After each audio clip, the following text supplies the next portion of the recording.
Hello my dear students, welcome to my YouTube channel easy learn with Mahesh sir. Students, इस video में हम लोग quadratic equation का word problem करने वाले हैं। तो इस वीडियो में आप लोग एंड तक बने रहो, बिकॉज अब तुम ही सोचो कि ये क्वाड्रेटिक इक्वेशन से आप जब पीवाई क्यूज लगा रहे होंगे या सैम्पल पेपर कर रहे होंगे तो उसमें आपने देखा होगा कि हर साल कम से कम 2 से 3 क्वेश्चन सिर्फ वर्ड प्रॉब्लम से रहता है, जिसमें एक 4 मार्क्स में फिक्स है, आपका एक एमसीक्यू में फिक्स है ना। तो लाइक वहां पे डायरेक्ट इक्वेशन पूछ देता है एमसीक्यू में। तो आपको करना क्या है, इस वीडियो में एंड तक बने रहो। मैं ऐसा ऐसा टिप्स देने वाला हूँ जो आपको मतलब क्वेश्चन सॉल्व करने में बहुत हेल्पफुल होगा। ठीक है, और मैं पूरे चैप्टर को कैटेगराइज करके आपको बताऊंगा। तो बेटर टू बी कि आप मेरे साथ एंड तक बने रहो, बहुत मजा आने वाला है और इस चैप्टर का आपका पूरा कॉन्सेप्ट क्लियर होगा। तो एक और इन्फॉर्मेशन यहाँ पर मैं बता दूं कि मैं पर्सनल गाइडेंस देता हूँ 1-on-1 आकर के आपके साथ ऑनलाइन, और ऑनलाइन में क्लासेस भी लेता हूँ। तो अगर कोई स्टूडेंट्स जो इंटरेस्टेड हैं ऑनलाइन क्लासेस में या जिनको किसी टॉपिक में या चैप्टर में डाउट है तो मेरे साथ वो ऑनलाइन सेशन ले सकते हैं। उसके लिए मैं कमेंट में टेलीग्राम चैनल का लिंक पिन कर दे रहा हूँ, वहां पर जाकर के मुझे मैसेज कीजिए और देन फिर हम लोग वहां पर बात करेंगे और देन क्लासेस शेड्यूल करके आपका क्लास हम ले लेंगे। ठीक है, चलिए। तो हम लोग सबसे पहले स्टार्ट करेंगे चैप्टर वर्ड प्रॉब्लम्स, है ना। तो अगर आपने पिछला जो मेरा क्वाड्रेटिक इक्वेशन का जो वीडियो है वो देखा है तो आपको वो चीज़ समझ में आया होगा कि हम लोग इक्वेशन वहाँ पर लाइक सॉल्व कैसे करते हैं। वहाँ हमने मेथड ऑफ सॉल्विंग इक्वेशंस बताया था, जिसमें हमने 2 मेथड बताया था। एक था आपका फैक्टराइजेशन मेथड, फैक्टराइजेशन, और एक था आपका बताए क्वाड्रेटिक फार्मूला का यूज करके, है ना। क्वाड्रेटिक फार्मूला का यूज करके हम लोग बनाए थे, है ना, क्वाड्रेटिक फार्मूला। ठीक है, 2 मेथड हमने बताया था। फिर हमने नेचर ऑफ रूट्स के बारे में हम लोगों ने बात किया था। क्वाड्रेटिक फॉर्मूला क्या था सर, एक बार रिवाइज करा दो, देख लो। मेरा क्या था, x equals to minus b plus minus root over d by 2a, जिसमें ये किसके लिए था, तो इक्वेशन था a x square plus b x plus c is equals to 0। जब ये दिया रहे तो देन हम लोग ये उसका फार्मूला लिखे थे सॉल्व करने का, जिसमें डी इक्वल्स टू था बी स्क्वायर माइनस 4ac। तो ये था मेरा क्वाड्रेटिक फॉर्मूला, है ना। अगर आपको फैक्टराइजेशन में कंफ्यूजन होगा तो आप फॉर्मूला से कर लोगे, बट एटलीस्ट इक्वेशन बनाना सीखोगे तब ना। ठीक है, तो इस वीडियो में एंड तक बने रहो, उसमें हम सब कुछ बताएंगे। वीडियो अच्छी लगे तो शेयर जरूर करना अपने दोस्तों के साथ। ठीक है, देखो। तो सबसे पहले हम लोग बात करेंगे यहाँ पर कि अगर वर्ड प्रॉब्लम में सर बेसिक आप इसको स्टेप वाइज करके हमको समझा दीजिए, देख लो, समझ लो। देखो, अगर हम लोग को वर्ड प्रॉब्लम करना है तो आपको 3 स्टेप ध्यान रखना है। कौन कौन सा, सबसे पहले जो अननोन है, जो अननोन क्वांटिटी है, या फिर ये बोल सकते हैं कि जिसको फाइंड करना है उसी को आप एक्स मान लीजिए, X let X Y Z कुछ भी मान सकते हैं। और उसके बाद आपको इक्वेशन ट्रांसफॉर्म करना है ना। तो सेकेंड स्टेप मेरा हो जाएगा ट्रांसफॉर्म ट्रांसफॉर्म इक्वेशन, है ना, ट्रांसफॉर्म इक्वेशन। ठीक है, और देन थर्ड मेरा क्या होगा, सॉल्व कर देना है, सॉल्व इक्वेशन। इक्वेशन को सॉल्व कर दो, मतलब सबसे पहले अननोन जो वैल्यू है यानी जो फाइंड करना है उसको एक्स मान लो। उसके बाद जो स्टेटमेंट दिया है, वर्डिंग दिया है, उसके बेसिस पे आप इक्वेशन को ट्रांसफॉर्म करो। और थर्ड स्टेप है कि उसको सॉल्व कर दो। जैसे अगर हम लोग एक क्वेश्चन देखें, देखो क्वेश्चन है find two natural numbers which differ by 3 and the sum of which square is 17 117। तो हम लोग को क्वेश्चन दिया हुआ है, तो हम लोग अभी जस्ट हमने बताया कि फाइंड टू नेचुरल नंबर बोला, फाइंड करना है, तो जिसको फाइंड करना है उसको एक्स मानते हैं। तो हम लोग लिखेंगे कि let the first number be X. Okay, तो सेकंड नंबर क्या होगा, क्योंकि डिफरेंस है मेरा 3 का, तो second number that will be x plus 3 लिख सकते हैं, कोई दिक्कत। अब बोला क्या कि सम ऑफ स्क्वायर, है ना, सम ऑफ स्क्वायर इज 117। तो इसका मतलब इन दोनों के स्क्वायर का सम, तो आप लिख दो एक्स प्लस 3 का whole square and that is equals to 117। इसको अगर हम लोग सिंप्लीफाई करें तो क्या आएगा, देख लो ध्यान से। एक्स स्क्वायर प्लस बी का होल स्क्वायर क्या होता है, जल्दी बताओ। ये मेरा देखो ए है, ये मेरा बी है, तो ए प्लस बी का होल स्क्वायर।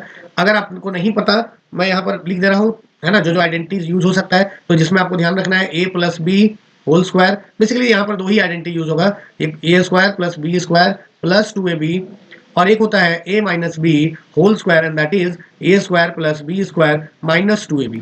ठीक है, तो ये 2 आइडेंटिटीज आपको ध्यान रखना यूज होगा। तो यहाँ पर हम लोग अगर इसको ब्रेक करें प्लस बी के होल स्क्वायर पे, तो हो जाएगा ए स्क्वायर प्लस 3 का square 9 plus 2x into 3, so that is 6x that is equal to 117। ये हो जाएगा आपका X square which is 2x square plus 6x plus 9 minus 117 that is 0। अगर इसको थोड़ा और ठीक करें, प्लस 6x और माइनस 108 दैट इज 0। अगर हम लोग चाहें तो यहाँ पर से 2 कॉमन ले सकते हैं। अगर 2 कॉमन ले लें तो मेरा आ जाएगा X square plus 3x minus 54 that is 0। ठीक है, बाद में ये 2 राइट साइड में आएगा तो डिवाइड में आ जाएगा, तो हो जाएगा X square plus 3x minus 54 that is equal to 0/2। ये तो सर 0 हो जाएगा अगेन, तो मेरा क्या आ जाएगा सर, इक्वेशन आया x square plus 3x minus 54 that is 0। अब अगर इसको हम लोग ब्रेक करें तो मैंने बताया था कि यहाँ जो कांस्टेंट टर्म होता है और एक्स स्क्वायर का कोफिशिएंट होता है उसको मल्टीप्लाई करना है। तो सर एक्स स्क्वायर का कोफिशिएंट यहाँ कुछ नहीं तो 1 है, तो 1 into 54 and that is equals to 54। तो सर इसको 54 को अगर हम लोग ब्रेक करें तो ये हो जाएगा 2 से 27, फिर अगेन करेंगे 3 से तो 9। तो ये देखो 3 2 जा 6 और फिर 9 है, और यहाँ पर जो 54 का साइन है यानी कांस्टेंट टर्म का जो साइन होता है वो हम लोग को बताता है कि कौन सा ऑपरेशन आपको करना है, एडिशन या सब्ट्रैक्शन। तो यहाँ अगर माइनस साइन है, 54 का साइन देखो नेगेटिव है, तो इसीलिए हम लोग इसको सब्ट्रैक्ट करके लाएंगे। और क्या लाना है सर, प्लस 3x। तो प्लस 3x लाना है, तो ये 54 दो पार्ट में टूटा, एक 9 इंटू 6 में, तो 9x माइनस 6x हम लोग लिख सकते हैं। तो हो जाएगा X square plus 9x minus 6x minus 54 is equal to 0। तो अगर हम लोग बात करें यहाँ पर 4 टर्म है तो दो टर्म करके ग्रुपिंग कर देंगे। तो इन दोनों में से अगर x कॉमन ले ले तो हो जाएगा x प्लस 9, और अगर इन दोनों में से माइनस 6 कॉमन ले ले तो हो जाएगा x प्लस अगेन हो जाएगा यहाँ पर 9, और देन फिर हम लोग बात करेंगे तो हो जाएगा मेरा दैट इज इक्वल टू 0। अब इन दोनों में से कॉमन क्या ले सकते हैं सर, x प्लस 9 कॉमन ले लो, तो ये आ जाएगा मेरा x minus 6 and that is 0। कोई दिक्कत? अब एक बार x प्लस 9 को 0 करेंगे और एक बार x माइनस 6 को 0 कर देंगे। तो जैसे ही हम लोग यहाँ पर 0 करेंगे, देख लेंगे एक बार, तो अगर हमने यहाँ पर देखो ऊपर में x प्लस 9 इक्वल टू एक बार 0 कर दो, तो x प्लस 9 0, तो x इक्वल्स टू क्या हो जाएगा, माइनस 9। और एक बार x माइनस 6 को 0 कर दो तो x इक्वल्स टू क्या आ जाएगा, 6 आ जाएगा। तो सर देखिए, अब क्योंकि यहाँ पर हम क्वेश्चन में अगर चले तो यहाँ पर बोला था कि नेचुरल नंबर, तो सर माइनस यानी नेगेटिव 9 तो नेचुरल नंबर है नहीं, तो ये पॉसिबल नहीं है। तो मेरा क्या आया, x इक्वल्स टू 6। तो मेरा x निकल गया। अब हमने यहाँ पर लेट किया था, late the first number is x, so that is 6 and the second number is 6 plus 3 9। देखो आ गया है ना। आपको अगर इसको चेक करना है कि मेरा सही आंसर आया या नहीं, तो उसके लिए क्या करना है, एक मेरा 6 आया, एक 9 आया, तो यहाँ पर पुट करके स्क्वायर करके देख लेना, क्योंकि बोला था सम ऑफ स्क्वायर। तो क्या करेंगे, 6 का स्क्वायर प्लस 9 स्क्वायर करके देख लेना, अगर वो 117 आएगा तो मेरा सही है। ठीक है, आगे बढ़ जाए। चलिए नेक्स्ट क्वेश्चन पे हम लोग चलते हैं। अब देखो एग्जाम्पल नंबर 2। अब इस क्वेश्चन को अब क्या करो कि वीडियो पॉज करके खुद से सॉल्व करने का कोशिश करो। ठीक है, आपको बुक में भी नहीं देखना है सर। अगर आप मेरा वीडियो जब भी देखते हो ना, आप बुक को बंद करके साइड में रख दो। ठीक है, मैं बहुत एक्सपीरियंस टीचर हूँ, मैं बहुत अच्छे से आपको एक्सप्लेन करके बहुत कुछ समझा दूंगा, बुक से ज़्यादा ही अच्छे से तरीके से आपको बताऊंगा। तो यहाँ पर क्या बोला ना कि 5 times a certain whole number is equal to 3 less than twice the square of the number. भाई अगर जो स्टेटमेंट समझ लोगे ना, बहुत आसान है। अब देखो यहाँ पर ध्यान दो, बोला फाइंड द नंबर। मेरा स्टेप 1 क्या था कि जो फाइंड करना है उस पर फोकस करो, तो जो फाइंड करना है उसको लेट करके लिख दो। तो यहाँ पर हम लोग लिख सकते हैं कि let the number be X, number X मान लिए। अब बोला 5 times a certain whole number is equal to 3, यानी कि अकॉर्डिंग टू क्वेश्चन अगर चले तो क्या आएगा, 5 टाइम्स सर्टेन होल नंबर, जो मैंने होल नंबर माना, that is x, is equals to is equal to 3 less than twice the square of the number. यानी कि अगर हम लोग स्क्वायर ऑफ नंबर का यानी x का स्क्वायर करके उसका ट्वाइस करें तो उससे ये 3 कम है ना। सो अगर हम लोग यहाँ पर ये करें -3, तो कोई दिक्कत? देखिए, तो इसको हम लोग सॉल्व कैसे करेंगे, मतलब देखो मैंने बताया था कि जो फाइंड करना है ना, जो फाइंड करना है उसी पे फोकस करो और वहीं से आपको सॉल्व करना स्टार्ट करना है। तो देखो मैंने सबसे पहले बताया था कि जो फाइंड करना है उसको लेट करो, तो लिख सकते हैं कि let the number be X. जो नंबर हमको फाइंड करना है उसको हमने एक्स मान लिया, कोई दिक्कत? तो वही नंबर मेरा एक्स हो गया। अब हम लोग क्वेश्चन के अकॉर्डिंग चलते हैं। बोला 5 times a certain whole number is equal to, यानी इसका 5 टाइम्स अगर कर दें, 5 times X that is equals to 3 less than twice the square, यानी कि 2 का 2x स्क्वायर माइनस 3 हो जाएगा, क्योंकि इसके स्क्वायर का ट्वाइस, तो 2x स्क्वायर। अब इसमें से 3 कम कर दें तो ये मेरा 5 टाइम्स x के बराबर है। So this is according to question हम लोग इक्वेशन बना सकते हैं। अब देखो इसको सॉल्व करना बहुत आसान है। क्या करेंगे, 2x स्क्वायर, इस 5x को इधर ले आओ तो हो जाएगा -5x minus 3 and that is equal to 0। अब इस क्वाड्रेटिक इक्वेशन को आप सॉल्व कर लेंगे, आपका काम बन जाएगा, कोई दिक्कत है? बस यही है, ध्यान रखना है कि यहाँ पर होल नंबर बोला है ना, तो होल नंबर में ही आपको आंसर को लिखना होगा। तो अगर आप क्वाड्रेटिक इक्वेशन को सॉल्व करना आता है तो ठीक है, नहीं तो अभी हम लोग इसका पिछले वीडियो में, मतलब जब हमने क्वाड्रेटिक इक्वेशन यहाँ पे पढ़ाया है वहाँ पर हमने अच्छे तरीके से इसको एक्सप्लेन किया है। आप जा करके उस वीडियो को देख लो, प्लेलिस्ट से, बहुत हेल्पफुल होगा। ठीक है, अगर आता है तो आप आगे बढ़ सकते हैं। ठीक है, नेक्स्ट हम लोग चलते हैं नेक्स्ट अगले एग्जाम्पल पे। नेक्स्ट एग्जाम्पल क्या है कि sum of 2 natural numbers is 8। दो नेचुरल नंबर का सम 8 है। अगर ऐसा क्वेश्चन आ जाए कि दो नेचुरल नंबर का सम 8 है, एग्जाम्पल नंबर 3 का हम लोग बात कर रहे हैं, तो दो नेचुरल नंबर का सम 8 है, तो इसका मतलब हम क्या करेंगे कि लेट द फर्स्ट नंबर आपको इसी तरीके से लिखना है, फाइंड द नंबर्स बोला ना, तो इसीलिए फर्स्ट नंबर, दो नंबर आया ना, बी एक्स, एक को एक्स मान लो, तो सर सेकंड नंबर क्या होगा, तो जब दोनों का सम मेरा क्या है 8 है, तो एक अगर एक्स है तो दूसरा हो जाएगा सर 8 माइनस एक्स, है कि नहीं, क्योंकि तुम ही सोचो कि दो नंबर का सम 8 है और उसमें से एक पार्ट हमने मान लेते हैं 2 निकाल लिया, तो दूसरा कितना होगा, तो 8 में से जो 2 निकाला वो वही होगा दूसरा, तो सेम वही चीज यहाँ भी करना है। उसके बाद जैसे बोला है उस अकॉर्डिंगली आप क्या करो, इक्वेशन को बना दो, आपका बन जाएगा क्वेश्चन। बोला क्या क्वेश्चन में देख लो, according to question and the difference of their reciprocal, ओ तो इन दोनों का रेसिप्रोकल कर दो, सो 1/x और उसका डिफरेंस भी -1/8 minus X and that is equals to दिया हुआ है 2/15। आराम से इसको कैसे करेंगे, एलसीएम लेकर के सॉल्व कर लेना, आंसर आपका आ जाएगा। कोई दिक्कत है, आगे बढ़ सकते हैं, चलिए। तो ये था मेरा जो प्रॉब्लम बेस्ड ऑन नंबर का। अब हम लोग बात करेंगे based on time and work, है ना, ये दूसरा टाइप हो गया, ठीक है। तो टाइम एंड वर्क में क्या ध्यान रखना है मैं बता दूं, टाइम एंड वर्क में आपको 1 डे वर्क फाइंड करना होगा और पूरा कैलकुलेशन आपका 1 डे वर्क में ही चलेगा।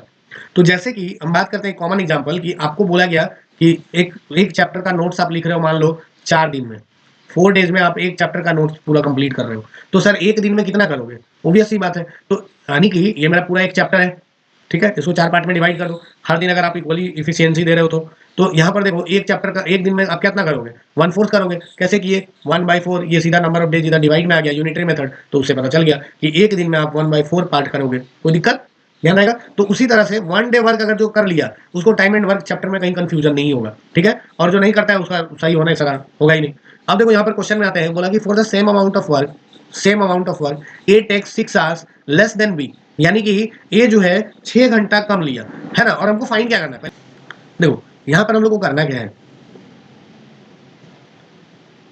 अब इसमें देखो फाइंड क्या करना है, तो बोला find the how much time will be alone take to complete the work, B का निकालना है हमको। तो हम लोग क्या करेंगे, देखो बोला A takes 6 hours less than B, तो हम लोग क्या करेंगे, यहाँ लिखेंगे कि let time taken by B be x hours, x घंटा में बी जो है वो कंप्लीट कर रहा है, तो हम लोग फिर लिखेंगे टाइम टेकन बाय ए, तो ए कितने देर में करेगा, तो इससे 6 घंटा कम ले रहा है बी से, तो ये हो जाएगा एक्स माइनस 6 आवर्स, ओके, कोई दिक्कत। अब बोला कि they complete the work in 13 hours 20 minute, तो हम लोग क्या करेंगे, 1 आवर का दोनों का काम निकाल लेंगे। तो हम लोग बात करेंगे कि then is 1 hour work, 1 hour work, A का जो 1 आवर वर्क होगा दैट इज 1/x-6, तो उसी तरह से अगर 20 1 आवर वर्क, 1 आवर वर्क अगर हमको बी का निकालना है, सो दैट विल बी 1/x, कोई दिक्कत है।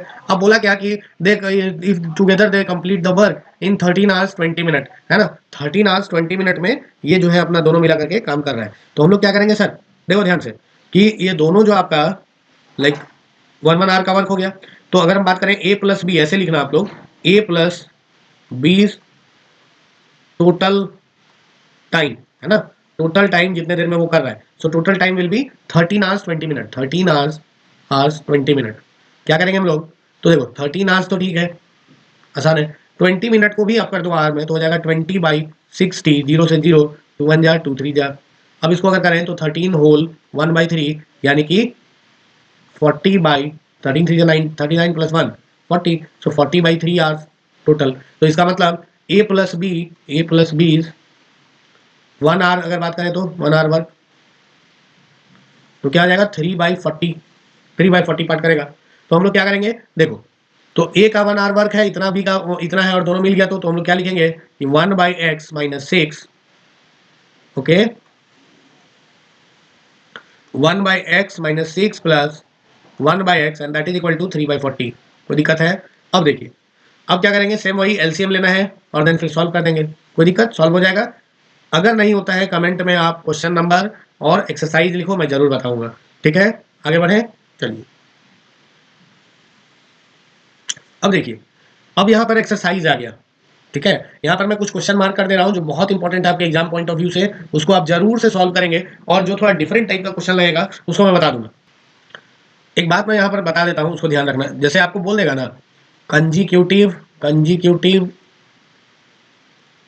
नेचुरल नंबर, ठीक है, कंजिक्यूटिव नेचुरल नंबर, तो आपको क्या करना है, एक्स मानना है, x+1 लेना है, फिर x+2 लेना है, ऐसे करके आपको लेते जाना है। अगर आपको बोल दे consecutive even natural number, consecutive even natural number, then आपको क्या करना है, देन आपको यहाँ पर लेना है 2x, 2x+2, फिर देन 2x+4, ऐसे करके आपको लेना है। अगर बोल दे consecutive odd natural number, then आपको लेना है 2x प्लस 1, 2x प्लस 3, ऐसे करके आपको लेते जाना है, कोई दिक्कत। ये होता है मेरा ऑड नेचुरल नंबर का फॉर्मेट, ये होता है इवन का, ये होता है कंजिक्यूटिव नेचुरल नंबर का। तो ये सब फॉर्मेट आपको ध्यान रखना है, आपको आगे हेल्प होगा क्वेश्चन बनाने में, ठीक है। तो अभी हम लोग चलते हैं इंपॉर्टेंट क्वेश्चन पे। देखो यहाँ जैसे यहाँ पर बोला क्या कि द सम ऑफ, ये वाला क्वेश्चन देख लेना, the sum of squares of two consecutive natural number is 41, find the number. तो इसको क्या करेंगे, देख लो, जब बोला कि sum of two consecutive natural number, तो एक मान लो आप x, दूसरा मान लो आप, एक हो गया मेरा x और दूसरा हो गया x प्लस 1, क्योंकि कंजिक्यूटिव नेचुरल नंबर बोला है। तो और फिर देन दोनों के स्क्वायर का सम कर देना, आपका आंसर आ जाएगा। ऐसा क्वेश्चन अभी हम लोग एग्जांपल में किए थे, ओके। देखो ध्यान से, फिर बोला find the two natural numbers which differ bye 5, ये भी एग्जांपल में हम लोग किए हैं। तो ऐसा क्वेश्चन एक आ सकता है, इंपॉर्टेंट है, ठीक है। आगे बढ़े, देखो फिर नेक्स्ट क्वेश्चन है डिवाइड 15, ये क्वेश्चन इंपॉर्टेंट है, divide 15 into two parts such that the sum of their reciprocal is 3/15। तो दो पार्ट में 15 को डिवाइड करना है। तो क्या करेंगे सर, एक पार्ट यानी कि बेसिकली डिवाइड बोले या फिर दोनों का सम बोले, दो नंबर का सम, या डिवाइड बोले कि एक नंबर है जिसको दो पार्ट में डिवाइड करो, एक ही बात है ना। अगर एक पार्ट मेरा x है तो दूसरा पार्ट क्या होगा 15 माइनस एक्स। तो ये मेरा दो पार्ट हमको पता हो गया, और फिर देन दोनों का जो जैसे बोला क्वेश्चन में कि दोनों का रेसिप्रोकल का सम जो है वो 3/10 है, हम लोग आराम से कर लेंगे, कोई दिक्कत डाउट है। चलिए आगे बढ़ते हैं। फिर देन बोला, देखो यहाँ पर find the sum of the squares of two consecutive positive even number. देखो अभी जस्ट हमने बताया कि पॉजिटिव इवन नंबर दे दे तो हम लोग क्या करते हैं, एक ले लेते हैं 2x, दूसरा लेते हैं 2x प्लस 2, एंड देन बोला कि sum of the squares of, तो इसका एक बार स्क्वायर करो, फिर देन इसका स्क्वायर करो, दोनों का सम करो, दैट इज 52। आराम से आपका सॉल्व हो जाएगा, कोई दिक्कत। फिर बोला ऑड नंबर, तो ये भी हम लोग कर लेंगे, ठीक है। आप क्वेश्चन बनाते चलो, अब आप समझ रहे हो तो आप बहुत आसानी से बना लोगे। अगर जहां कंफ्यूजन हुआ आप कमेंट में मैसेज करो, कमेंट करो कि कौन सा क्वेश्चन में डाउट है, या फिर आप टेलीग्राम में जाकर के डायरेक्ट मैसेज करो, मैं वहां पर रिप्लाई करूंगा, ठीक है। कोई दिक्कत, कोई कंफ्यूजन है तो बोलो, आगे बढ़े। चलिए क्वेश्चन देख लेना, क्वेश्चन नंबर 11 देख लो। बोला क्या कि three positive numbers are in the ratio 1/2:1/3:1/4, find the numbers if the sum of their squares is 244। तो इसको हम लोग करेंगे क्या, देखो यहाँ पर रेशियो दिया है 1/2:1/3:1/4, तो हम लोग करेंगे क्या यहाँ पर, देखो ध्यान से, इसको पहले हम लोग सिंपलेस्ट फॉर्म में लाएंगे रेशियो को। तो देखो यहाँ पर 2, 3 और 4 का एलसीएम ले लेंगे, 2, 3, 4 का एलसीएम क्या आएगा सर, ये आएगा 12, ठीक है। 2, 3, 4 का एलसीएम आपका आ जाएगा 12, कैसे, तो देन फिर अब क्या करेंगे इसके आगे, तो देखो 1/2 है इंटू 12 कर दो, तीनों में वही करो, 1/3 है इंटू 12 कर दो, फिर देन 1/4 है इंटू 12 कर दो। अब इसको जो कैंसिल होगा कैंसिल कर दो, 2 6 12, 3 4 12, 4 3 12, तो मेरा आ गया 6:4:3। तो इसके इक्विवेलेंट रेशियो जो मेरा आया दैट इज 6:4:3। अब बोला कि थ्री पॉजिटिव नंबर्स है, तो एक हो गया 6x, दूसरा हो गया 4x, तीसरा हो गया 3x। और बोला कि find the numbers if the sum of their reciprocals their squares is 244। तो तीनों के स्क्वायर कर दो, 6x का होल स्क्वायर प्लस 4x का होल स्क्वायर प्लस 3x का whole square, and that is 244। इसको आराम से हम लोग कर सकते हैं, देख लो 6x का स्क्वायर बोला ना, तो हम लोग क्या करेंगे, 6 6 जा 36x स्क्वायर प्लस 4 4 जा 16x square plus 9x square, and that is 244। 36 plus 9 is 45, 45 plus 16 is 61x square, that is 244। अगर 61 से इसको क्रॉस करेंगे तो 4 टाइम्स में होगा, तो x square that is equal to 4, so x will be that is plus minus 2। मैंने बोला था जब क्वाड्रेटिक इक्वेशन हम लोग कर रहे थे कि अगर कभी भी आ जाए अलजेब्रा में तो आपको क्या करना है, प्लस माइनस लेना है, ठीक है। अब देखो यहाँ पर क्योंकि बोला पॉजिटिव नंबर्स, तो हम लोग माइनस वाला कैंसिल कर देंगे, ओनली प्लस वाला लेंगे। तो मेरा सर नंबर क्या आया, x इक्वल टू तो 2 आ गया, तो मेरा नंबर हम लोगों ने क्या लिया था 6x 4x एंड 3x, तो मेरा नंबर हो जाएगा 6 2 12, 4 2 8 and 3 2 6। These are the three numbers. कोई दिक्कत, आगे बढ़ सकते हैं। अभी हमने जस्ट ये क्वेश्चन किया था, है ना, डिवाइड वहाँ 15 था, यहाँ 20 आ गया, कर लेना। बोला three consecutive natural numbers are such that the square of middle number, ये भी हो जाएगा, आसान है, ठीक है। आगे बढ़े फिलहाल, देखो आपको जो करना है वो मैं बता दे रहा हूँ। देखो जैसे ये क्वेश्चन एक देख लेना, बोला क्या कि A can do a piece of work in x days, B can do the same work in x plus 16 days, if both working together can do it in 15 days, calculate x। Sir आसान question है, आसान question है, देख लो। बोला क्या, A जो है ना x दिन में कर रहा है, तो हम लोग बात करेंगे यहाँ पर, okay, A is 1 day work that is equals to 1/x, B is 1 day work and that is equals to 1/x plus 16।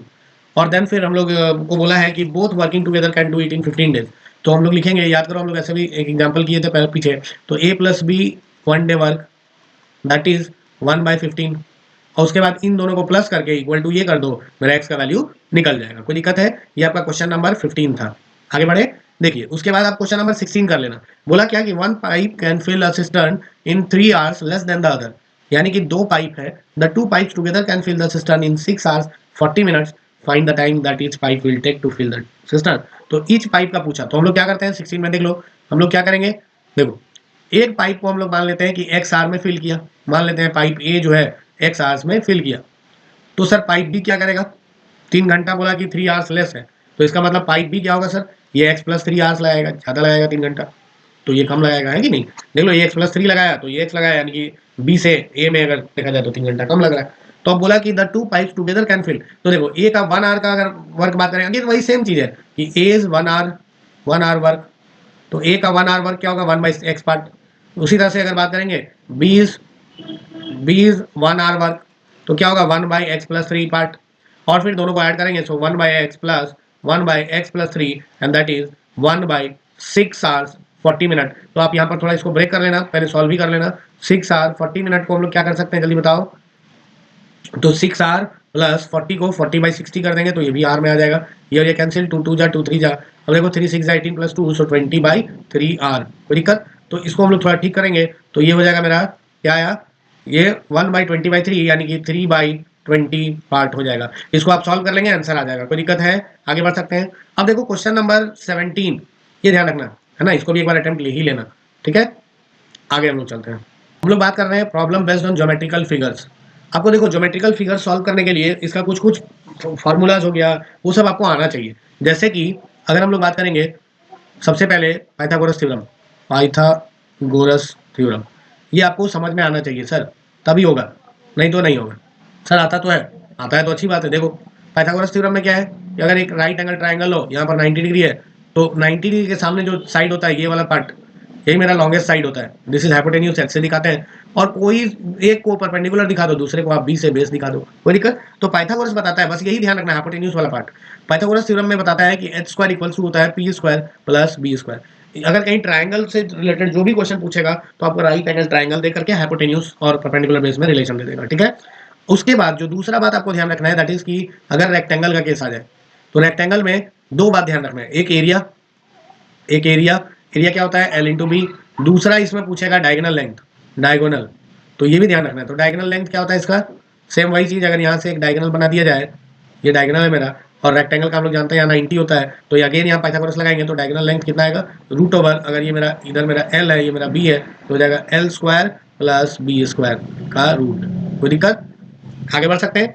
देखिए तो एक क्वेश्चन है, the hypotenuse of a right angle triangle is 13 centimetre and the difference between the other two sides is 7 centimetre. तो यहाँ पर देखो एक right angle triangle बना लिया और हाइपोटेन्यूज है यहाँ पर देखो 13 सेंटीमीटर मार्क कर दिया, एक साइड है आपका x और दूसरा साइड ले लिया x+1, क्योंकि डिफरेंस दे दिया है 7 सेंटीमीटर, तभी ना x+7 माइनस x करेंगे तो वहां पर आपका आ जाएगा लाइक 7 सेंटीमीटर का डिफरेंस आ जाएगा। अब बोला क्या, अब देखो यहाँ पर हिंट कर दिया, लेकिन कोई जरूरी नहीं है आपके एग्जाम में ये हिंट करेगा, इसको गायब कर देगा सर, तो इसके भरोसे आपको नहीं जाना है, ठीक है। तो यहाँ पर अगर हम लोग अगेन पाइथागोरस थ्योरम लगा देंगे तो मेरा हो जाएगा एच स्क्वायर यानी 13 का square is equal to p square यानी x square plus B square यानी x+7 का होल स्क्वायर, हम लोग कर लेंगे, यहाँ से x निकाल लेंगे, कोई दिक्कत। अब जैसे ये देखो एग्जांपल नंबर 6 बोला क्या, the length of veranda is 3 metre more than its breadth, है ना, लेंथ जो है वो 3 मीटर ज्यादा है than breadth, the numerical value of its area is equal to numerical value of perimeter, यानी एरिया और पेरीमीटर के का वैल्यू जो है इक्वल दिया हुआ है। तो हम लोग यहाँ पर क्या लिखेंगे, बोला length of veranda is 3 metre more than breadth, तो हम लोग सबसे पहले यहाँ पर क्या लिखेंगे, लिखेंगे कि ब्रेथ जो है एग्जाम्पल 6 है ना, ब्रेथ जो है उसको x मान लेंगे, तो लेंथ मेरा क्या हो जाएगा सर x+3, क्योंकि बोल दिया है कि length of veranda is 3 metre more than breadth, हो गया। अब फिर बोला कि न्यूमेरिकल वैल्यू ऑफ एरिया, तो एरिया इक्वल्स टू दे दिया पेरीमीटर, तो एरिया होता है सर l इंटू बी और पेरीमीटर होता है 2 इंटू एल प्लस बी, तो सर l दिया हुआ है x+3 और b दिया हुआ है आपका x, that is equals to 2 into L दिया हुआ अगेन x+3 प्लस x, कोई दिक्कत। तो ये हो गया x से मल्टीप्लाई करो, so this is x square plus 3x that is equal to 2 into X, तो 2x प्लस 2 3 6 प्लस 2x। अब ध्यान से देखो तो ये हो गया x स्क्वायर प्लस 3x, अब ये हो गया 2x प्लस 2x 4x, इधर आएगा तो -4x माइनस 6 दैट इज 0। सो अगर हम लोग बात करें तो x square minus x minus six that is 0। इसको आप फैक्टराइज कर लेंगे, आपको आंसर मिल जाएगा। तो जब एक्स मिल गया तो आपको ऑब्वियस सी बात है ब्रेथ और लेंथ दोनों मिल जाएगा। ठीक है, अभी हम लोग बात करते हैं क्वेश्चन पे। मैं यहाँ पर अगेन जैसे हमने पिछले एक्सरसाइज में मार्क किया, सेम वैसे ही कुछ कुछ क्वेश्चन मार्क कर दे रहा हूँ, आपको कर लेना है। ठीक है, ध्यान रखो। इसमें बेसिकली ना आपको ये जो है राइट एंगल ट्राइंगल का जो आएगा वो 3 मार्क्स में आएगा, 3 क्वेश्चन दे देगा। लेकिन ज्यादा चांसेस है इस बार आने का रेक्टेंगल का। ठीक है, रेक्टेंगल स्क्वायर ये सब आपको पूछ सकता है। तो एक तो क्वेश्चन नंबर 3 जरूर बना लेना, क्योंकि इसलिए बनाना है ना कि इसमें 3 क्वेश्चन है। वैल्यू ऑफ एक्स पूछा है, फिर length length of its side पूछा है, फिर एरिया पूछा है। तो इसमें 3 मार्क्स आराम से ये बना सकता है, तो ध्यान रखना इसको। ठीक है, अब बोला कि डायगोनल ऑफ अ रेक्टेंगल, देखो यही क्वेश्चन एग्जैक्टली यही क्वेश्चन हम लोग कर लेंगे। बोला diagonal of a rectangle is 60 metre more than its shorter side. Shorter side क्या होता है? ब्रेथ। तो हम लोग ब्रेथ को यहाँ मान लेंगे एक्स। तो डायगोनल ऑफ रेक्टेंगल बोला है कि 60 metre more than its shorter side, यानी कि डायगोनल का बात करें सो एक्स प्लस 60 ये दे दिया। अब बोला कि and the larger side is 30 metre more than the shorter, यानी कि लेंथ दिया है दैट इज एक्स प्लस 30 दिया है। तो बोला फाइंड द साइड। भाई हम लोग अभी तो पढ़े कि अगर ऐसा क्वेश्चन कभी भी आ जाए तो डायगोनल लेंथ क्या होता है? D square is equal to L square plus B square. इस पे आप पुट करके सॉल्व करेंगे, आपका आंसर आ जाएगा। अगर आपको नहीं आता है आप टेलीग्राम पे मैसेज कीजिए, आपको जरूर से हम रिप्लाई देंगे। चलिए अब हम लोग बात करेंगे क्वेश्चन नंबर, देख लो यहाँ पर 6। ओके 6 ये आपको बना लेना है। एक ये फुटपाथ वाला क्वेश्चन बना लेना है, बहुत इंपॉर्टेंट है। हर बार ये पूछता है, इसमें स्टार मार्क लगाओ भाई, हर बार पूछता है ये। तो फुटपाथ वाला क्वेश्चन एक आपको कर लेना है। आगे अगर बढ़े क्वेश्चन नंबर 9, एक ये बना लेना। उसके बाद एक ये देखो फार्मर वाला क्वेश्चन, इसको एक बार कर लेना। फार्मर है ना, आपको एक क्वेश्चन बना लेना है। ये 12 और 13 ये दोनों ही कर ही लेना, ठीक है ना। जो आपसे नहीं होगा हमको बताना, बताएंगे नेक्स्ट वीडियो में। ठीक है, आगे बढ़ते हैं। एक बार क्वेश्चन नंबर 9 फिर भी मुझे लग रहा है कि थोड़ा एक्सप्लेन कर दें, और 7 तो देख लो। 7 और 9 एक बार हम लोग एक्सप्लेन कर ही लेते हैं, चाहे तो छोड़ने से क्या फायदा। देखो 7 बोला कि, तो ये जो क्वेश्चन है इसमें बोला footpath of uniform width runs around inside of a rectangular field 32 metre long and 24 metre wide. यानी कि एक फील्ड है जो कि 32 मीटर मेरा लेंथ है और 24 मीटर इसका विड्थ है। ठीक है, बोला if the path occupies 208 metre square, यानी इसके इनसाइड में जो है वो पाथ बना है और यूनिफॉर्म विड्थ का है, ये मेरा पाथ है ना। तो ये अंदर में जो है वो पाथ है और इसका विड्थ जो है वो फिक्स है, ये मेरा एक्स है मान लेते हैं, लेट इट बी एक्स। तो सर इनसाइड में जो मेरा डायमेंशन होगा वो क्या होगा? तो आप ध्यान दो, इधर से भी एक्स, मैं दूसरे इंक से दिखा दे रहा हूँ, ध्यान दो। देखो यहाँ से भी एक्स है, इधर से भी, और इधर से भी एक्स है। तो दोनों साइड से एक्स और एक्स 32 में से माइनस हो जाएगा, तो मेरा लेंथ आ जाएगा 32 माइनस 2x। कोई दिक्कत? सर विड्थ क्या आएगा? सेम वही चीज, इधर से भी एक्स है और इधर से भी एक्स है। कोई दिक्कत? तो ये विड्थ क्या हो जाएगा सर? 24 माइनस 2x, ये विड्थ हो जाएगा। कोई दिक्कत है तो बोलना। अब देखो बोला कि एरिया ऑफ पाथ जो है इसका एरिया दिया हुआ है 208 मीटर स्क्वायर, ये दिया हुआ है। तो हम लोग क्या करेंगे, एरिया ऑफ बड़ा वाला रेक्टेंगल माइनस एरिया ऑफ छोटा रेक्टेंगल, तो उससे निकल जाएगा। तो इसका मतलब 32 मल्टीप्लाइड बाई 24 बड़ा रेक्टेंगल हो गया, minus 32 minus 2x into 24 minus 2x अगर करते हैं, ये छोटा रेक्टेंगल हो गया दैट इज 208। इसको सॉल्व कर लेना, आपको आंसर मिल जाएगा। कोई दिक्कत है? चलिए क्वेश्चन नंबर 9 भी एक बार समझ लो। बोला क्या, the dimensions of a rectangular field are 50 meter by 40 meter. Flower bed is prepared inside the field, leaving the gravel path of uniform width all around the flower bed. The total cost same he question है, लगभग similar है, कर लेना इसको। हम लोग आगे बढ़ रहे हैं। ठीक है, टाइप है that is problem based on distance speed and time. यहाँ पर मैं इंपॉर्टेंट बात बता दे रहा हूँ जिसको आपको ध्यान रखना है। वो इंपॉर्टेंट बात क्या है सर? देखो जब भी कभी स्पीड डिस्टेंस टाइम का क्वेश्चन आ जाए ना, मोस्ट ऑफ द केसेस में कोशिश करना है टाइम को इक्वेट करने का, मतलब टाइम फाइंड करना है। ठीक है ना, टाइम आपको फाइंड करना है और टाइम ही कोई इक्वेशन के टर्म में रिप्रेजेंट करना है। ज्यादातर केसेस में होगा, एक्सेप्शंस हो सकता है, बट ज्यादातर केसेस में टाइम को ही इक्वेट करना है, आपका क्वेश्चन बन जाएगा। जैसे बोला क्या है, एग्जांपल एक देखो, एग्जांपल नंबर 7 बोला है कि by increasing the speed of a car by 10 kilometre per hour, the time of journey for a distance of 72 kilometre is reduced by 36 minute, है ना। तो अगर आप देखो टाइम में ही रिलेशन जनरली पूछता है, इसलिए ना कि टाइम इक्वल्स टू फॉर्मूला हो जाता है, टाइम इक्वल्स टू क्या हो जाएगा sir? Distance distance by speed हो जाता है। तो ये टाइम इक्वल्स टू हो जाता है डिस्टेंस बाय स्पीड। और देखो डिनोमिनेटर में अगर स्पीड को एक्स वाई जेड कुछ भी मानेंगे देगा टाइम के रिलेशन में, पूछता है स्पीड के रिलेशन में, तो स्पीड को एक्स वाई जेड कुछ लेना होगा, तो आपका डिनोमिनेटर में आएगा, तो वो क्वेश्चन देखने में थोड़ा लेंदी लगता है, इसीलिए देखने में लगेगा, सॉल्व करने में रहता नहीं है, ठीक है, तो इसीलिए बहुत ब्यूटीफुल लगेगा, वो लोग बोलते हैं बहुत सुंदर क्वेश्चन है, तो उसको हम लोग करते हैं, है ना, तो लाइक वैसे नहीं देखना है कि बहुत सुंदर क्वेश्चन है तो हम लोग करेंगे, तो यहाँ पर डिस्टेंस बाय स्पीड लेकर के और देन फिर आपको यहाँ पर टाइम का रिलेशन लिखना है, सॉल्व हो जाएगा, ठीक है, क्या कि by increasing the speed of a car by 10 kilometre per hour, तो हम लोग क्या लिखेंगे कि let the speed of car be x kilometre per hour, okay, let the speed of car B x kilometre per hour. अब बोलेंगे कि on increasing the speed that is equals to x plus 10 हो जाएगा kilometre per hour, कि the time of journey for a distance of 72 kilometre is reduced by 36 minute, है ना, जब speed को जब 10 किलोमीटर पर आवर से बढ़ा दिया गया तो जो टाइम लगा वो 36 मिनट से कम हो गया, यानी देखा जाएगा तो ज्यादा टाइम तो ये ले रहा था, स्पीड बढ़ाएंगे तो टाइम कम हो जाता है, तो इसको हम लोग क्या लिखेंगे, क्योंकि 72 किलोमीटर डिस्टेंस दिया हुआ है ना, डिस्टेंस आपको गिवन है, दैट इज 72 किलोमीटर, तो हम लोग को सर टाइम इक्वल्स टू, अभी हमने जस्ट देखा यहाँ पर time equal to distance by speed, तो टाइम पहले इनिशियल टाइम निकालेंगे तो इसको t1 मान लेते हैं, तो 72 बाई एक्स हो जाएगा, फिर t2 अगर निकालें तो हो जाएगा 72 बाई एक्स प्लस 10, और t1 माइनस t2 जो है, क्योंकि 36 मिनट कम हुआ है, दैट इज इक्वल्स टू हम लोग लिखेंगे 36 मिनट है ना, तो देखो यहाँ पर किलोमीटर में है, तो किलोमीटर में और हमने स्पीड और दोनों का माना है किलोमीटर पर आवर में, जो गिवन रहे उस अकॉर्डिंगली आपको यहाँ पर स्पीड लेट करना है, अगर ये मीटर में रहता तो हम लोग मीटर में यहाँ लेते, ठीक है, तो t1 माइनस t2 मेरा हो जाएगा 36 मिनट,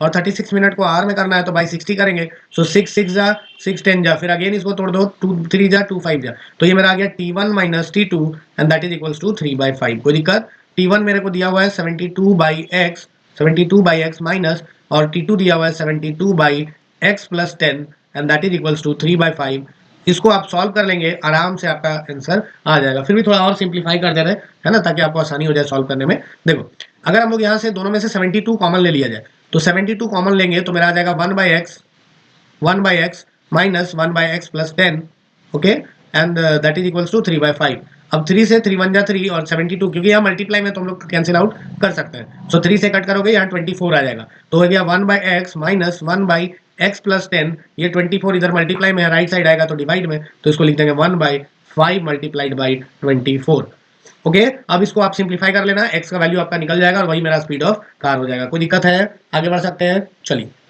नेक्स्ट क्वेश्चन है, देख लो, car A travels x kilometre for every litre of petrol, है ना, 1 लीटर पेट्रोल में x किलोमीटर गया, और car B x plus 5 kilometre for every litre of petrol, और वही सेम पेट्रोल में x प्लस 5 गया, right down the number of litres of petrol used by car A and car B in covering a distance of 400 kilometre, तो बहुत आसान है, बहुत आसान है, कि अगर आपको 400 किलोमीटर जा रहा है कार ए और कार बी दोनों, तो कितना like number of litres of petrol use होगा, है ना, वो आपको फाइंड करना है, तो x किलोमीटर जब जाता है, x किलोमीटर, तो उसको 1 लीटर पेट्रोल लगता है, तो सर 1 किलोमीटर में कितना खर्च होगा, तो 1/x लीटर लिख देंगे, सिमिलरली जब x प्लस 5 जाता है तो 1 लीटर पेट्रोल लगता है, तो 1 किलोमीटर जाने में तो 1/x प्लस 5 लगता है, सो 1/x प्लस 5, और बोला कि by car A and car B in covering a distance 400 kilometre, है ना, जब 400 किलोमीटर गया तो कितना लीटर पेट्रोल लगेगा, तो देखो 1 किलोमीटर जाने में 1/x लगा, तो 400 किलोमीटर जाने में, तो दोनों में से 400 से मल्टीप्लाई कर दो, इसमें भी 400 से मल्टीप्लाई कर दो, कोई दिक्कत,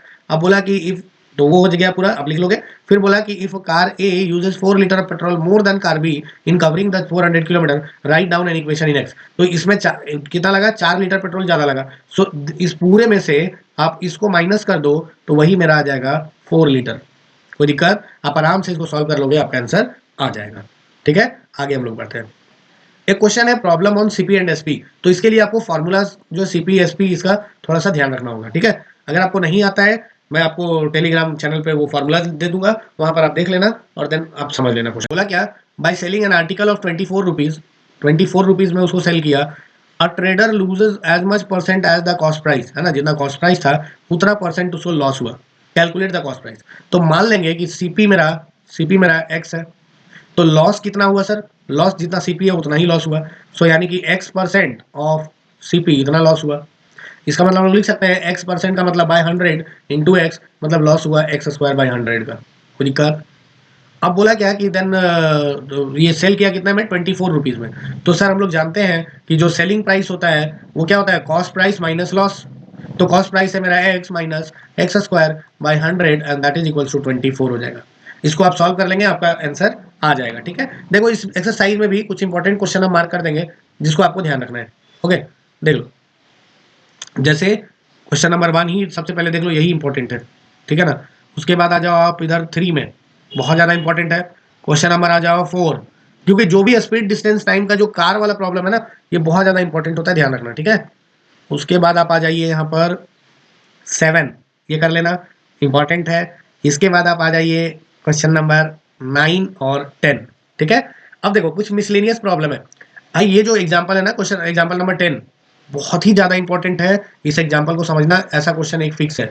मतलब बेसिकली आईसीएसई क्या चाह रहा है ना कि एक चैप्टर का कॉन्सेप्ट हम दूसरे चैप्टर के साथ मिक्स करके आपसे पूछे। देखो यहाँ पर दिया हुआ है, sum of first n natural numbers is given by the relation s equals to 1/2 into n plus n into n plus one. Okay, यानी कि s दिया हुआ है n into n plus one by two, ये given है। अब बोला क्या कि find n if the sum is 276। तो ये सम दिया है 276, तो n निकालना सर बहुत आसान है ये, आराम से इसको सॉल्व कर लेना, आपका आंसर आ जाएगा। ठीक है, अभी हम लोग आगे बढ़ रहे हैं। देखो एक है तुम्हारा एज रिलेटेड प्रॉब्लम, ये क्वेश्चन इंपॉर्टेंट है, देख लेना। बोला क्या, 5 years ago a woman's age was the square of her son's age। तो यहाँ पर कुछ नहीं करेंगे, सन का एज ये मेरा 12 है, ध्यान रखना। सन का एज आप x मान लो, तो सर वीमेन का एज क्या होगा, वीमेन का एज है मेरा लाइक हाँ याद दिया है, 5 years ago women's age was a square of her son's age। तो स्क्वायर ऑफ यानी कि एक्स स्क्वायर है, और ये कब का है, 5 साल पहले का, 5 years ago का, है ना, 5 साल पहले का है।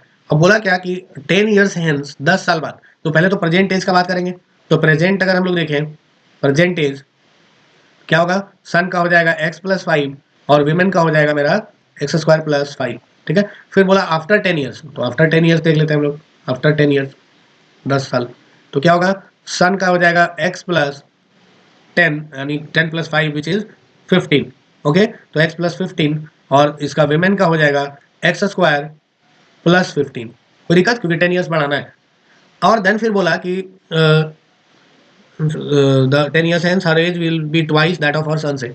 तो सन का एज जो है 10 बाद यानी x+15 जो है इसका ट्वाइस है उसका एज, यानी कि x² + 15 जो होगा that is equals to twice of her son's age. ठीक है, आप इससे यहाँ से क्वेश्चन बना लेना, इक्वेशन सॉल्व करोगे जैसे ही आपको x का वैल्यू मिल जाएगा, और देन फिर आप प्रोसीड कर सकते हो उस पर। ठीक है, आगे बढ़े हम लोग। देखो फिर है मोटर बोट। देखो मैंने बोला था speed and distance and time से एक क्वेश्चन आपसे फिक्स है पूछेगा, लेकिन यहाँ पर क्या है ना कि ये speed like down stream up stream का केस है, तो इसको भाई बहुत इंपॉर्टेंट है, इसको समझ लो। वैसे भी अपस्ट्रीम डाउन स्ट्रीम दे देगा, या फिर बोलेगा कि दो कार है, दोनों एक बार अपोजिट डायरेक्शन में चल रहा है और एक बार सेम डायरेक्शन में चल रहा है, तो लाइक ये रिलेटिव स्पीड वाला कॉन्सेप्ट। तो इस तरह का क्वेश्चन आपसे पूछेगा ही पूछेगा। ठीक है, तो इस तरह का क्वेश्चन आपको प्रैक्टिस कर ही लेना है। तो यहाँ पर बोला क्या कि अपस्ट्रीम में क्या होता है, जनरली ध्यान रखना, अपस्ट्रीम समझ लेते हैं एक बार, अपस्ट्रीम में क्या होता है और एक बार डाउन स्ट्रीम में क्या होता है, डाउन स्ट्रीम। ठीक है, तो अप स्ट्रीम में जैसे मान लो यहाँ पर ये मेरा है लाइक स्ट्रीम हो गया, और यहाँ पर एक बोट हमने लिया, ये मेरा बोट है, बोट का स्पीड है x और स्ट्रीम का स्पीड है मान लेते हैं y। ठीक है, तो अगर ये इसको हम लोग कौन सा सिचुएशन बोलेंगे, ये डाउन स्ट्रीम है। सर अगर हम लोग बात करें अपस्ट्रीम का, तो वही सेम चीज, स्ट्रीम इधर है, ये मेरा स्पीड ऑफ स्ट्रीम y है, और अगर बोट स्ट्रीम के अगेंस्ट चले यानी कि इधर चले, तो अपस्ट्रीम के केस में क्या होता है, जब एक दूसरे के अगेंस्ट में मेरा चल रहा है, तो भी सोचो, तो उसको स्पीड बोट को जो है ज्यादा फोर्स लगाना पड़ेगा ना, तो यहाँ पर स्पीड क्या होता है, स्लो हो जाता है। ओके, तो यहाँ पर जो स्पीड होगा आपका, स्पीड आपको क्या लेना है, अपस्ट्रीम के केस में स्पीड लेना है आपको x - y। Sir down stream के केस में क्या लेना है, स्पीड बढ़ जाएगा, सो x + y। ठीक है, उसी तरह से यहाँ पर एक और कॉन्सेप्ट बता दें, जब आपको दे देगा कि दो गाड़ी है और दोनों एक दूसरे के अपोजिट चल रहा है और एक बार साथ साथ चल रहा है ना, सेम डायरेक्शन में चल रहा है। जैसे कि ये मेरा एक मान लो कि ट्रेन है, और ये मेरा दूसरा ट्रेन है, और दोनों एक डायरेक्शन में चल रहा है, ये मेरा ट्रेन ए हो गया, ये मेरा ट्रेन बी हो गया, ये मेरा एक्स स्पीड से चल रहा है, ये वाई स्पीड से चल रहा है। और एक बार होगा कि ये ट्रेन ए है और दूसरा वाला ए है, और दूसरा जो ट्रेन है दैट इज बी है। ओके, और दोनों क्या है कि अपोजिट में चल रहा है, ये इधर चल रहा है और ये दूसरा वाला ट्रेन जो है वो इस डायरेक्शन में चल रहा है, इसका स्पीड एक्स है, इसका स्पीड वाई है। तो यहाँ पर एक्स प्लस वाई हो जाएगा, यहाँ पर जो ज्यादा है यानी कि लेटस से कि Y is greater than X है, तो वाई माइनस एक्स ले लेंगे, कोई दिक्कत। इस केस में अपोजिट में ऐड होता है और सेम डायरेक्शन में सब्ट्रैक्ट होता है, यहाँ पर अपोजिट में सब्ट्रैक्ट होगा और सेम डायरेक्शन में ऐड होगा, तो कंफ्यूज नहीं होना है, ध्यान रखना है। ठीक है, आगे बढ़े। चले, तो बोला क्या, motor boat whose speed is 9 kilometre per hour in still water, यानी कि स्पीड ऑफ बोट दे दिया, स्पीड ऑफ बोट है 9 किलोमीटर पर आवर, ठीक है, इन स्टिल वाटर। अब बोला कि गोज 12 किलोमीटर डाउन स्ट्रीम, तो सर स्ट्रीम का तो स्पीड नहीं है ना, तो स्ट्रीम का स्पीड मान लेते हैं एक्स किलोमीटर पर आवर, ठीक है। तो जब डाउन स्ट्रीम जाएगा, डाउन जाएगा, ध्यान रखना, डाउन जाएगा तो दोनों को प्लस करेंगे तो स्पीड हो गया मेरा एक्स प्लस 9, ठीक है, रिलेटिव स्पीड। और 12 किलोमीटर गया तो 12 बाई एक्स प्लस 9 लिखेंगे, सो दिस इज टी1। और फिर देन बोला and comes back in total time, यानी कम्स बैक तो यानी कि अप स्ट्रीम का बात करेंगे, so that will be T2 and that is equals to 12 by, अब देखो बोट का स्पीड ज्यादा है तभी तो अप स्ट्रीम में चल रहा है ना, सो इसको हम लोग लिखेंगे 9 माइनस एक्स, और टोटल टाइम हमको लगा है 3 आवर्स, तो T1 प्लस T2 जो होगा दैट इज 3 आप लिख देंगे, वैल्यू पुट करेंगे, आपका क्वेश्चन सॉल्व, ठीक है। इसको सॉल्व करके और देन कमेंट में हमको आंसर जरूर बताना भाई, है ना। वीडियो अच्छा लग रहा है आप जरूर से लाइक करो अगर आपके लिए हेल्पफुल है तो। बोला क्या कि नेक्स्ट क्वेश्चन देख लो, piece of cloth cost 200 rupees if the piece was 5 meter longer and each meter of cloth cost 2 rupees less, the cost of piece would have remained unchanged, how long is the piece and what is the original rate per meter। ठीक है, देख सकते हैं, इसको भी देख लेंगे, बहुत आसान क्वेश्चन है, ठीक है। देखिए इसको, तो बोला क्या कि सबसे पहले लेंथ हम लोग, क्योंकि हमको पूछा है कि find what is the original rate पर मीटर, ओरिजिनल रेट पर मीटर पूछा है, तो लेंथ को हम लोग मान लेते हैं x metre, x metre, okay. और cost of x metre length, क्योंकि लेंथ हमको दिया हुआ है, piece of cloth cost 200 rupees, तो हम लोग लिखेंगे कि cost of x metre length, है ना, cost of x metre length that is 200, ये दिया हुआ है। फिर बोला कि देन फिर ईच मीटर कॉस्ट अगर बात करें, है ना, cost of 1 metre length that is 200 by X, कोई दिक्कत। अब हम लोग अगर बात करेंगे न्यू लेंथ, क्योंकि 5 मीटर बढ़ा दिया, तो न्यू लेंथ अगर ले लें, new length that is equals to X plus 5 metre, कोई दिक्कत। एंड देन फिर बोला कि न्यू कॉस्ट, न्यू कॉस्ट में क्या बोला सर, जल्दी बताओ। तो न्यू कॉस्ट का पहले तो इक्वेशन लिख लेते हैं हम लोग, new cost that is 200 divided by X plus 5, ये हो गया मेरा न्यू कॉस्ट। फिर देन बोला कि जब हम लोग न्यू कॉस्ट देखें तो 2 रुपया कम मिला हमको, तो यानी कि 200 by X minus 200 by X plus 5 जब करेंगे and that is equals to 2 rupees. आप इसको सॉल्व कर लेंगे, आपको आंसर मिल जाएगा, ठीक है। चलिए अब हम लोग क्या करते हैं ना कि कुछ इंपॉर्टेंट क्वेश्चन मार्क कर दे रहे हैं जो आपके एग्जाम में बहुत ही इंपॉर्टेंट है एग्जाम पॉइंट ऑफ व्यू से, तो उसको आप जरूर से सॉल्व कर लेना। जैसे कि एग्जाम्पल नंबर 16, है ना, ये सब क्वेश्चन क्या है ना कि पिछले मैं 10-12 साल का पेपर उठा के देखा हूँ, तो ये सब क्वेश्चन रिपीट हो रहा है बेसिकली, तो वो आपको समझ लेना है कि करेंगे कैसे, है ना, और करके आपको देखना है। जो नहीं होगा जाकर के आप ज्वाइन कर लो ना, लिंक वहाँ पर टेलीग्राम चैनल का लिंक हमने कमेंट में पिन कर रखा है, तो जाके ज्वाइन करो वहाँ से, देन फिर उसको सॉल्व करके, नहीं हो रहा है तो सॉल्व हो रहा है तब भी उसका स्क्रीनशॉट भेज दो, या अगर आप नोटबुक में करते हो तो वो नोटबुक में सॉल्व करके भेजो, और नहीं तो नहीं हो रहा है तब भी आप वहाँ पे मैसेज करो, मैं आप लोगों को पर्सनली गाइड कर दूंगा। क्वेश्चन नंबर 1 कर लेना, 4 कर लेना, इंपॉर्टेंट है। फिर उसके बाद आप आ जाओ क्वेश्चन नंबर 6 में, फिर देन 7 कर लेना, ये सब क्वेश्चन क्या है, इंपॉर्टेंट है, ठीक है। फिर उसके बाद आप 11 कर लो, 11 इधर से आप और एक 12 कर लेना, इससे बाहर नहीं पूछेगा, ठीक है ना। और 6E तो सर सारे एक्सरसाइज जो भी तक हमने पढ़ा उसका मिक्सचर होता है, तो इसको तो आप पूरा कर ही लेना, ठीक है। अब जो भी क्वेश्चन में डाउट होगा टेलीग्राम पे हमको मैसेज करो, हम जरूर से रिप्लाई देंगे, ठीक है। अगर किसी को पर्सनल ट्यूशन चाहिए तो उसके लिए भी मैसेज आप कर सकते हो, है ना। किसी टॉपिक पे डाउट है, किसी टॉपिक को आपको क्लियर करना है, उसके लिए भी मैसेज कर सकते हो। मिलते हैं नेक्स्ट वीडियो में, तब तक के लिए थैंक यू।